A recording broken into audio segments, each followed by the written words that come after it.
کہ حضور گرامی حضرت ختمی مرتبہ صلی اللہ علیہ وآلہ وسلم کا ارشاد مبارک ہے، فرماتے ہیں کہ ماں باپ، اللہ اس باپ پر رحم کرے، اللہ اس فرد پر رحم کرے، رحمت خاص نازل فرمائے جو اپنی اولاد کو خود اپنے ساتھ نیکی کرنے میں تعاون دے۔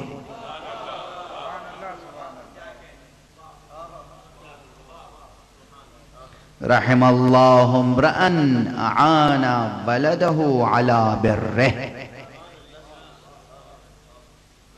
حدیث پیغمبر ہے، نص میں نے آپ کے سامنے۔ اس میں ایک پیغام ہے نا کہ بزرگوں کو، ماں باپ کو بھی بچوں سے ایسی روش و رفتار رکھنی چاہیے کہ وہ بچے ماں باپ کے ساتھ نیکی کا سلوک کرتے رہیں اور نیکی کا سلوک کرنے میں مسرت محسوس کریں، خوشی محسوس کریں۔ جب بیٹے گھر سے، ظاہری بھی باطنی بھی، جب بیٹے گھر سے نکلیں تو انہیں قریب بلائیے، شفقت سے دیکھیے، پیار کیجئے ان کی پیشانی پر، تو خود جب آپ پیشانی پہ پیار کریں گے تو ان کا سر جھکے گا، وہ آپ کے ہاتھ پہ پیار کریں گے۔ جب گھر سے بچے نکلتے ہیں تو ادب یہ ہے کہ ماں باپ کی دست بوسی کرو باقاعدہ، دور سے ہائے،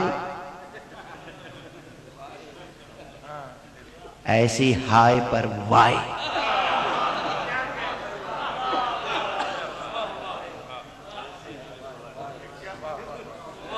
قریب آؤ، قربت کی لذت محسوس کرو۔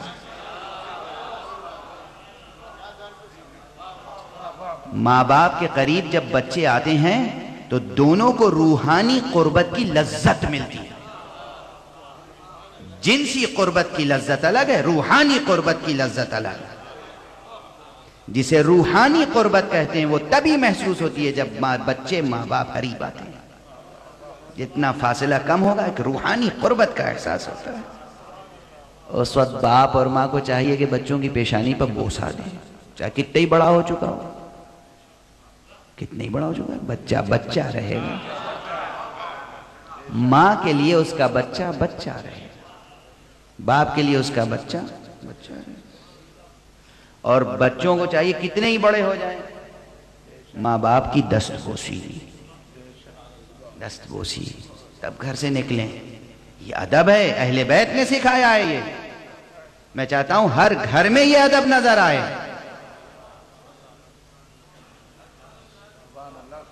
میں دست ادب جوڑ کے مثال کے طور پر عرض کر رہا ہوں، میں دہلی میں ایک ایسے محلے میں رہتا تھا جہاں سب نیچے سے اوپر تک پوری اپارٹمنٹ بلڈنگ میں غیر مذہب، غیر دین کے لوگ رہتے تھے۔ ہندو حضرات رہتے تھے، کچھ کرسچن تھے، کچھ۔ میرے بچے اسکول جاتے وقت میں خود نکل کے انہیں لفٹ تک پہنچاتا تھا تو وہ جاتے جاتے ہاتھ چومتے تھے، میں پیشانی چومتا تھا۔ جتنے دیکھتے تھے بڑی حسرت سے دیکھتے تھے۔ اور اس کے بعد دھیرے دھیرے ایک ایک شخص قریب آیا، اس نے کہا صاحب آپ کے بچوں کی تربیت بہت اچھی ہے، ہمارے بچوں میں یہ ادب نہیں ہے کہ وہ ہمارا ہاتھ چومیں۔ ہم نے کہا یہ تو ہمارے رسول محمد مصطفیٰ صلی اللہ علیہ وسلم،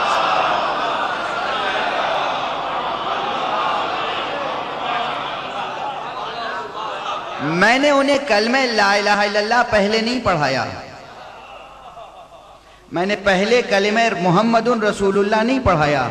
میں نے کہا یہ ادب بچوں کو رسول نے سکھایا ہے کہ انہوں نے کہا بچے ماں باپ کا ایسا ادب کریں، ماں باپ بچوں پہ ایسے شفقت کریں۔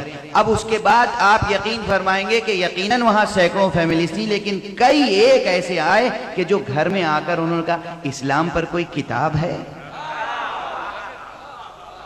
آپ جانتے ہیں وہ لوگ رسول نہیں کہہ پاتے تو کہتے ہیں محمد صاحب۔ ان کا محمد صاحب کے اقوال کا، ان کے فرمان کا، ان کی تعلیمات کا کوئی مجموعہ ہو تو ہمیں بھی دے دیجئے۔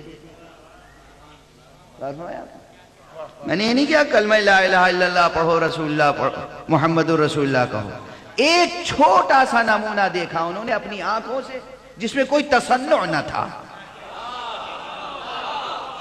کوئی تکلف نہیں تھا، کوئی تصنع نہیں تھا، کوئی بناوٹ نہیں تھی. بچے شروع سے دیکھتے آئے تھے. میرے بچوں نے، میں نے کبھی اپنے بچوں سے نہیں کہا کہ میرا ہاتھ چومو. انہوں نے دیکھا یہ اپنی ماں کا ہاتھ چومتے ہیں.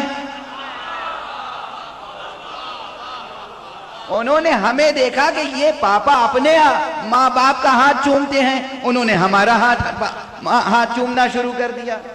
غور فرمائیں، اگر میں اپنے ماں باپ کی دستبوسی کا عادی نہ ہوتا، پابند نہ ہوتا، تو میرے بچے میری دستبوسی نہیں کر سکتے تھے. توجہ ہے، توجہ ہے. ادب، بزرگوں کا ادب. وہ معاشرہ نہ بننے دیجئے کہ یہاں اولڈ ہوم بننے لگے. اس سے بڑی نحوست نہیں ہو سکتی، اس سے بڑا عذاب نہیں ہو سکتا انسانی معاشرے کا. آپ کتنے ہی مصروف کیوں نہ ہو، کتنی ہی اہم آپ کی امپورٹنٹ جاب کیوں نہ ہو، ماں ماں ہوتی ہے، باپ باپ ہوتا ہے.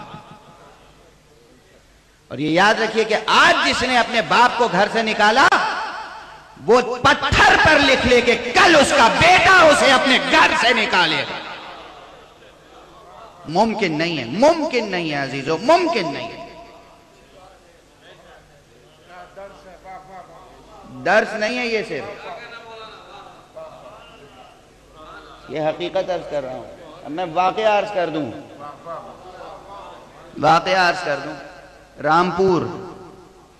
رامپور کا نام آپ سب نے سنا ہوگا. کبھی ریاست ہوا کرتی تھی، نواب صاحب رامپور، نواب حامد علی خان صاحب اور نواب کلب علی خان. وہ نوابین کا خاندان جن کے استاد غالب تھے شاعری میں. وہ نوابین کا خاندان کے جنہوں نے بڑے بڑے علماء کو اپنے ہاں رکھ کر تفسیر قرآن لکھنے کے لیے ادارہ قائم کیا. خطیب اعظم مرحوم و مغفور قائد ملت جعفریہ جناب سید محمد صاحب دہلوی رامپور میں برس رہے، اور وہاں انہوں نے تفسیر قرآن اور مقدمہ تفسیر قرآن تصنیف فرمائے. خدا ان کی روح کو بلندیاں عطا فرمائے. اور بہت سے علماء، بہت سے. رامپور میں ایک بزرگ اسلامی دانشور تشریف فرمائیں ابھی بھی، جناب مولانا عبدالسلام صاحب. فلسفے اور تصوف وغیرہ وغیرہ پر کام کرتے ہیں. 2-4 کتابیں چھپی ہیں ان کی. مولانا روم پر بھی کام کیا ہے انہوں نے. چونکہ وہ بزرگ دانشور ہیں، اس لیے ایک مرتبہ یہ ہوا کہ جب میں رامپور گیا تو میں نے خود خواہش کی کہ مولانا عبدالسلام صاحب سے میں ملنا چاہتا ہوں. اختلاف مسلک کے باوجود، چونکہ وہ دانشور ہیں، چونکہ انہوں نے کتابیں لکھی ہیں، چونکہ انہوں نے خدمت کی، اس لیے میں گیا. توجہ ہے آپ کی؟ میں گیا، ان کی مزاج پرسی کی، اور اس کے بعد بہت سے آداب و اخلاق کی باتیں آئیں، وزاداری کی باتیں آئیں. مجھے دیکھ کر خوش ہوئے، چونکہ میں ان سے عمر میں بہت کم ہوں. وہ بزرگ ہیں. انہوں نے کہا اب نوجوانوں میں کہاں یہ ذوق ہے کہ وہ کسی بوڑھے بزرگ سے آ کر ملیں. میں نے کہا نہیں، آپ صرف بزرگ ہی نہیں، آپ تو عالم بھی ہیں، دانشور بھی ہیں، اس لیے میرا آنا فرض تھا. میرے ساتھ ایک شاعر بھی تھے رامپور کے. انہوں نے کہا کہ صاحب اب تو آپ جیسی شخصیتوں کے لیے آنکھیں ترستی ہیں، اور اسی لیے میں نے ایک شعر کہا ہے. اظہر عنایتی